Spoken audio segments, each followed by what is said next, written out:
So my name is Dr. A09 Harrison. I work at ORB International, which is a social research company in the UK that also has offices in the US. And we've been doing increasing amounts of work looking at vaccine confidence and vaccine hesitancy.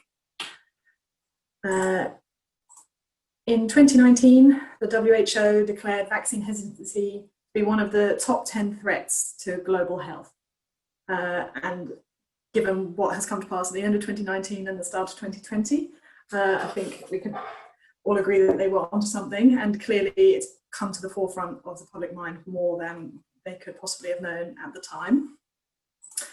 When we talk about vaccine hesitancy, really focusing on, if we use the WHO definition, the reluctance or refusal to vaccinate despite the availability of vaccines. So we're no longer worrying just about the challenges of developing and distributing a vaccine to hard to reach areas. The vaccines are available, people are turning away from them. This is driving rises in preventable diseases, which we're already seeing, rises in measles, outbreaks of measles in the US, in France, as people turn away from vaccines. And we have done a number of projects with the Vaccine Confidence Project based at the London School of Hygiene and Tropical Medicine here in London, quantitative and qualitative in sort of 40 or so countries around the world.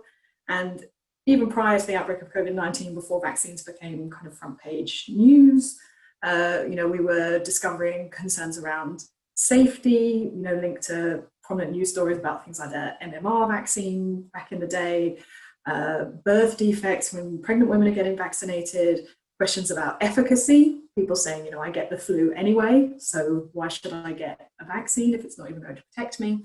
And a general sense that there's a lack of trusted information sources. Doctors are overstretched, they don't have time to engage when people have honestly held questions about vaccines.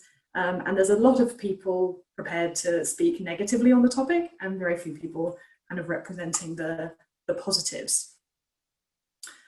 So I've got some data here from some recent studies that we've done. This is a 17-country study that we're working in multiple waves, and we did the first wave back in June and July. And we asked people, if a new COVID-19 vaccine became publicly available, I would take it. That was the statement, and there was an agreement scale. And you can see here that the range in answers given from kind of very strongly pro-vaccine in India to highly vaccine hesitant in Democratic Republic of the Congo. And I've marked this line between 60 and 70%, around 65% is often talked about as about the kind of magic uptake number that's needed to get that kind of herd immunity that we keep hearing so much about. And so we can see, lots of countries are kind of hovering around the required level, but in very few places would you be confident that the vaccine would be accepted by a large enough section of the population to enable herd immunity to be relied upon. And what we know from various studies is that there are subgroups of the population who are more likely to be vaccine hesitant. So I just pulled some data here from the US, given where this conference is virtually taking place. And so we can see regional variation there with greater uptake in the Northeast, more likely to reject in the Midwest, women more hesitant than men to accept vaccines, an interesting age dynamic in the US where it's actually middle-aged, people 35 to 44, one of these middle-age groups is scoring higher than older and younger age groups, and a very topical political difference, people identifying as Republican, more likely to be rejectors of vaccines than people identifying as Democrat. But what we've learned is it's really important, the context in each country can really affect which groups are identified as being more vulnerable. So here's some data from the UK with a slightly differently worded question. People saying that they definitely would not and probably would not accept a new COVID-19 vaccine for themselves.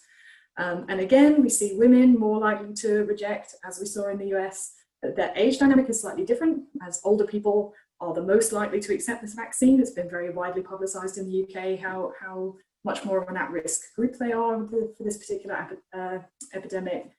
And this study had such a large sample size, it was 17,000 people. So we were able to break it down by religion as well, and see that Muslims in Britain much more likely to be rejectors of vaccines. And we can trace that back to certain news stories that happen here in the UK. But this isn't something that we could extrapolate about Muslims more widely, because we saw on earlier slides several majority Muslim countries high up there in terms of vaccine acceptance. So it's just always important to bear in mind the context. And a more key group is this group on the far right here, who have had a previous negative experience of vaccines, which will naturally determine whether or not they're prepared to accept the new one. Another study we did that was just something a bit different to a straightforward opinion poll was we did a pre and post exposure test using some disinformation images that have been doing the rounds on social media. So this was UK and the US, gathered some opinion on likelihood of accepting vaccines before exposure, and then one group was shown these disinformation images and then asked the questions again, and another group was shown some vaccine facts, kind of more pro-vaccine messages, and again asked the same questions, and we compared. And what we can see here, there's a lot of numbers on the chart, but essentially the US more likely to be hesitant towards vaccines pre-exposure than the UK anyway, as we might have predicted.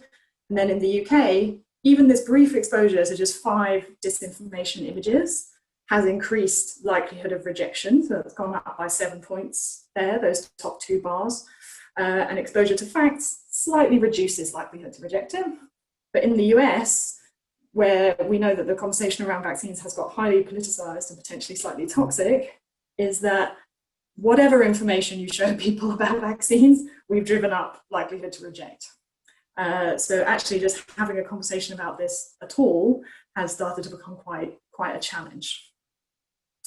The last thing I would say, though, is, we can't obviously stop discussing the vaccine. It's on the front page of every newspaper. Lots of countries are relying on it to enable them to kind of return to normal. So again, just from that same global study, has COVID-19 made you more or less likely to vaccinate? What we can see, obviously, is that those saying more likely, they do outweigh the minority who are now less likely to vaccinate in all countries. But there are places where this minority who have been pushed even further away from vaccines is large enough to endanger a mass immunization effort. So the communications angle, selling the idea of vaccines to the public, is going to be absolutely key in terms of allowing countries to return to any kind of normal. Thank you.